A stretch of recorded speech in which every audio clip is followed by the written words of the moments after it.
नमस्कार प्यारे साथियों। आज हम सेकंड ग्रेड का जो पुराना आया हुआ पेपर है 2011 का वो हम हल करेंगे इस वीडियो में। इससे पहले जो हमने पेपर सोल्व किया था 2010 का था सेकंड ग्रेड का, और आज हम करेंगे 2011 का जो पेपर है वो। तो चलिए देखते हैं प्रश्नों को। एक साहित्यिक की डायरी के लेखक कौन है? तो एक साहित्यिक की डायरी रचना जो है वो मुक्तिबोध की है।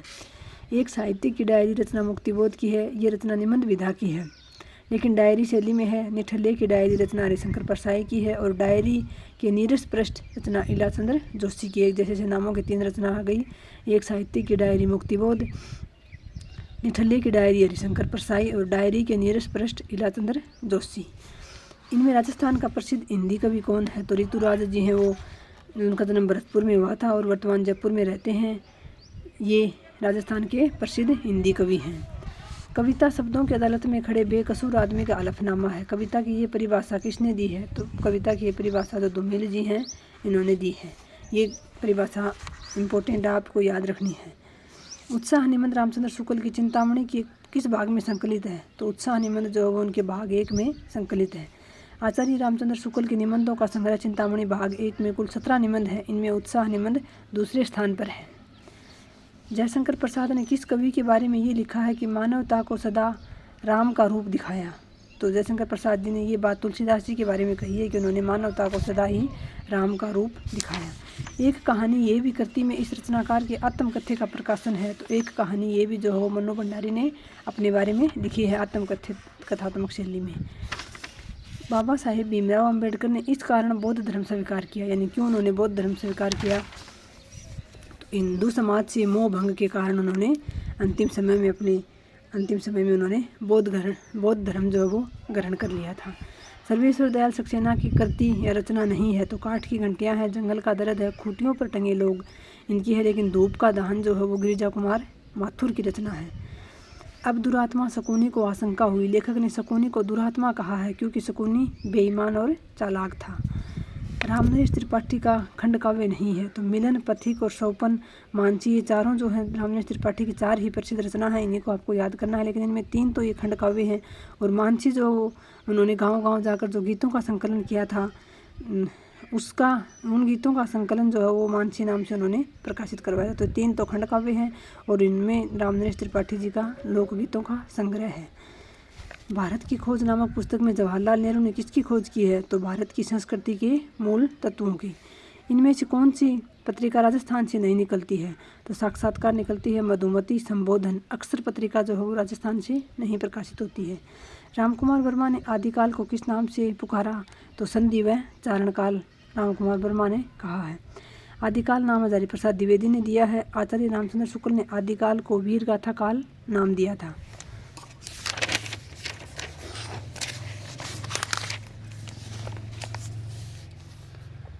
इस प्रकार अपभ्रंश काल नाम धीरेन्द्र वर्मा ने दिया। मिश्र बंधुओं ने इसे आरंभिक काल नाम दिया, जबकि डॉक्टर गणपति चंद्र गुप्त ने प्रारंभिक काल नाम दिया। तो ये आपको याद रखना है। डॉक्टर गणपति चंद्र गुप्त ने प्रारंभिक काल, मिश्र बंधुओं ने आरंभिक काल और धीरेन्द्र वर्मा ने अपभ्रंश काल कहा। शुक्ल जी ने जो वीरगाथा काल कहा और सबसे पहले आदिकाल नाम जो हजारी प्रसाद द्विवेदी ने दिया था।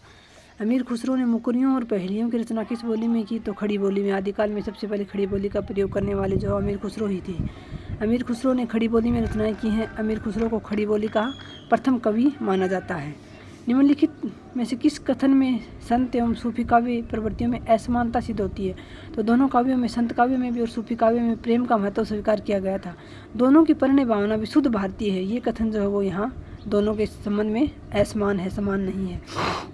दोनों ने अव्यक्त सत्ता की प्राप्ति का संकेत किया भी सही है। सूफी भी अव्यक्त सत्ता को मानते थे, संत भी अव्यक्त सत्ता को मानते थे और दोनों ही साधक थे। घूंघट का पट खोल रे तो पीऊ मिलेंगे, घट घट में वो ही साए रमताए, कटुक वचन मत बोल रे। किस कवि की पंक्तियां हैं? तो ये दादू दयाल जी की पंक्तियां हैं। कौन से कवि हैं जिन्हें प्रत्येक दोहे के लिए असरफी नाम में मिलती थी? तो बिहारी जी हैं, जिनको प्रत्येक दोहे के लिए, जो जयपुर के राजा हैं सवाई जयसिंह द्वितीय, वो बिहारी को असरफी देते थे। बिहारी को रीतिकाल का प्रतिनिधि कवि कहा जाता है। इनकी एकमात्र रचना बिहारी सतसई है जो मुक्तक काव्य है। बिहारी मिर्जा राजा जयसिंह के दरबारी कवि थे। मिर्जा राजा जयसिंह बिहारी को प्रत्येक दोहे के लिए एक असरफी इनाम में देते थे। लक्षणा शब्द शक्ति का लक्षण नहीं है। तो साक्षात संकेतित अर्थ।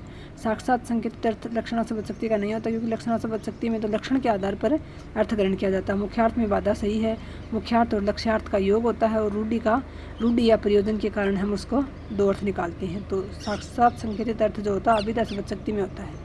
कनक कनकते सौगुनी मादकता अधिकाय, या खाए बोराए जग व पाए बोराए। इन पंक्तियों में किस शब्द शक्ति का प्रयोग है? तो इन पंक्तियों में जो है अभिधा शब्द शक्ति का प्रयोग है। साक्षात मुख्यार्थ या लोक प्रसिद्ध अर्थ देने वाली शब्द शक्ति को अभिधा शब्द शक्ति कहते हैं। रूढ़ि के आधार पर लक्ष्यार्थ ग्रहण करने पर रूढ़ि लक्षणा शब्द शक्ति होती है और प्रयोजन की सिद्धि के लिए लक्ष्यार्थ ग्रहण करना प्रयोजनवती लक्षणा कहलाता है। निम्नलिखित में से किस कथन में रस की व्याख्या नहीं की गई है? तो रस आस्वाद्य है, ये रस की व्याख्या है। रस काव्य की शोभा बढ़ाता है, ये इसका साधारण गुण है,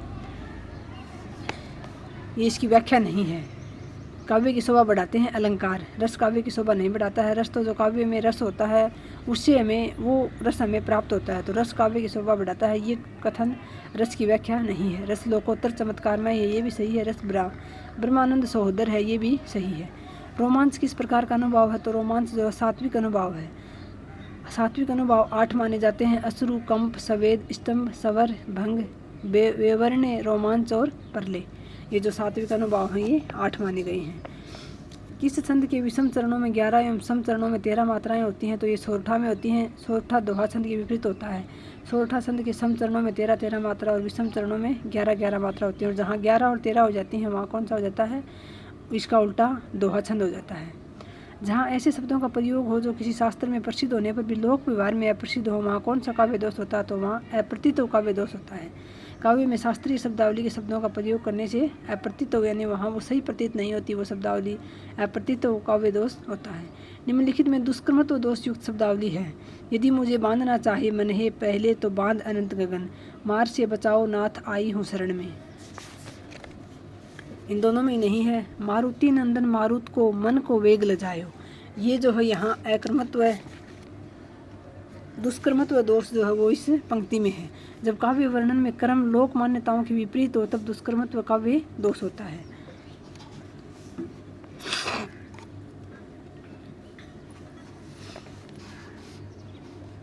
ओज गुण की सृष्टि के लिए किस प्रकार की शब्द योजना की जाती है? तो संयुक्त वर्ण होते हैं वहाँ, और कर्ण कटु यानी कानों को कड़वे लगने वाले जो वर्ण होते हैं उनका प्रयोग किया जाता है ओज गुण के लिए। ओज गुण से युक्त काव्य रचना में गोड़ी रीति, रौद्र, वीर, भयानक, विभत्स, अद्भुत जैसे रसों का प्रयोग मिलता है। वहीं कर्ण कटुत्व दोष पाया जाता है। ओज गुण से युक्त काव्य रचना में कठोर वर्णों, रेफ, ध्वनियों तथा लंबे लंबे सामासिक पदों का प्रयोग किया जाता है। अपभ्रंश के 8 स्वरों के पश्चात हिंदी में किन 2 नए स्वरों का विकास हुआ? तो आई और औ जो है वो अपभ्रंश के 8 स्वरों के बाद, अपभ्रंश में 8 स्वर थे लेकिन हिंदी में 2 और स्वरों का जो है विकास हुआ।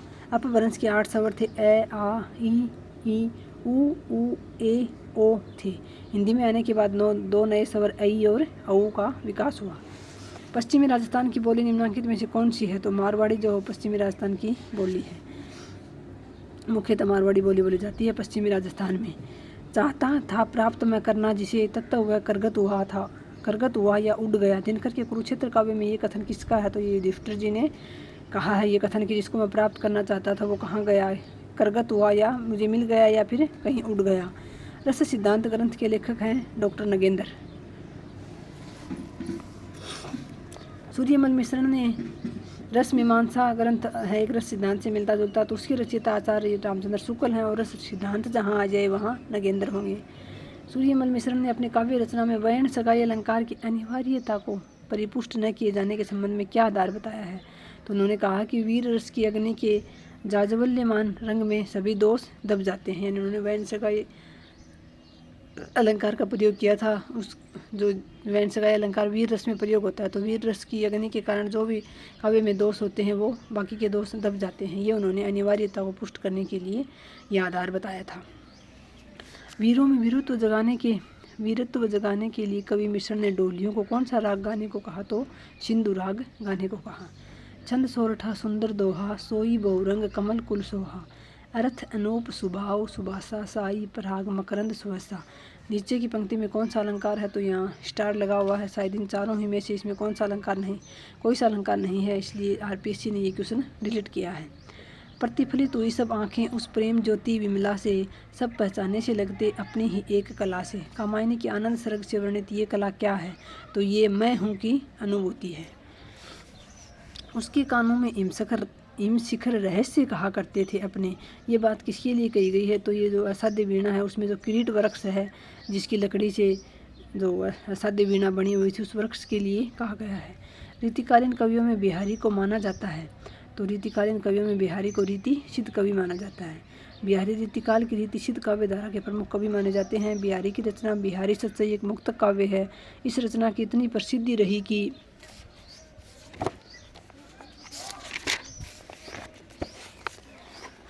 इनमें सभी रीतियाँ स्वतः सिद्ध हो गई, इसलिए ही बिहारी को रीति सिद्ध कवि कहा जाता है।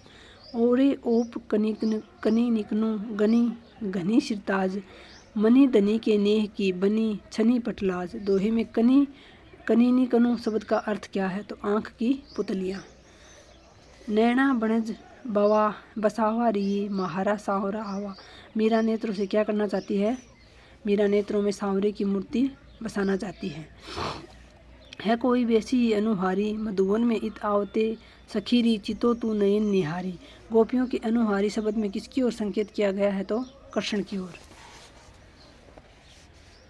निम्नलिखित में से कौन सा विकल्प गलत है? तो राम रक्षा स्रोत रामानंद जी की रचना है। रामायण जो हो ब्रह्मजिनदास की रचना नहीं है। रामचरितमानस तुलसीदास की रचना है और रामचंद्रिका केशवदास की रचना है। सारी की सारी ये राम काव्य से संबंधित रचनाएं हैं। उदो मन नाही 10-20 एक उतो सो गयो श्याम संगये को आराध्य तू ईस। पंक्तियों के रचनाकार कौन है? तो उदो नहीं 10-20 ये सूरदास जी ने की पंक्ति है। मन थे परस अरी के चरण, सुभग शीतल कमल कोमल जगत जवाला हरण।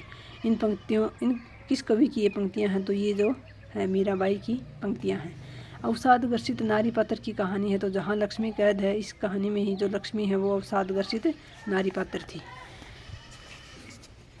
जहाँ लक्ष्मी कैद है कहानी 1957 में प्रकाशित हुई थी। इसके रचयिता मोहन राकेश हैं। उसने कहा था कहानी के रचयिता चंद्रदर्शन शर्मा गोलेरी हैं और परिंदे कहानी के रचयिता निर्मल वर्मा हैं।